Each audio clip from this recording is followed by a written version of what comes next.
Ankle clonus,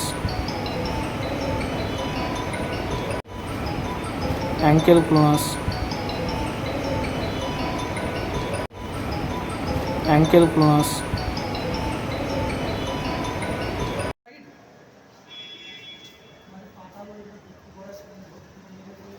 normal affected site. Wrinkles are visible on the left side of the forehead, কিন্তু right side of the forehead এর wrinkles are not visible. তুমি এবার মাথাটা সোজা রেখে ceiling এর দিকে তাকাও, সোজা মাথা সোজা রেখে সিলিং এর দিকে তাকাও। হ্যাঁ, এইবার she is able to contract she is able to contract the frontal belly of occipitofrontalis on the left side, কিন্তু রাইট সাইডে কোনো কন্ট্রাকশন হচ্ছে না।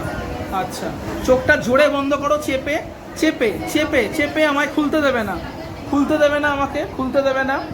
এখানটাতে অরবিকুলারিস অকুলাই স্ট্রং আছে, এদিকটায় দেখি এখানে একটু উইক রয়েছে, একটু উইক আছে অরবিকুলারিস অকুলাই এই সাইডে।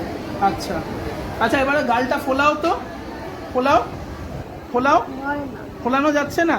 তোমার কি খাওয়ার জমে থাকে মুখে? কোন দিকে? এদিকে খাওয়ার জমে থাকে, তাই না? This is weakness of the buccinator. Buccinator উইকনেসের জন্য এই ভেস্টিবিউলে খাওয়ার জমে থাকছে, ইয়েতে রাইট ভেস্টিবিউলে খাওয়ার জমে থাকছে। আচ্ছা, এবার ই করো, ই করো, ই angle of the mouth getting deviated to the healthy side. যেহেতু লেফট সাইডটা হেলদি, সেই জন্য লেফট সাইডে ডিভিয়েট করে গেছে, রাইট সাইডে angle of the mouth deviate করছে না। একটু এরকম করো তো, দেখাও এদিকে, এরকম করে ইয়েটা ফোলাও। হ্যাঁ, এই যে করো, এটা করতে পারছে না প্ল্যাটিজমাটা। যাই হোক, মানে এটা হচ্ছে গিয়ে তাহলে একটা এলিমেন্ট বেলস পলসি আর কি, lower motor neuron type of facial পলসি of the left side. Close করো।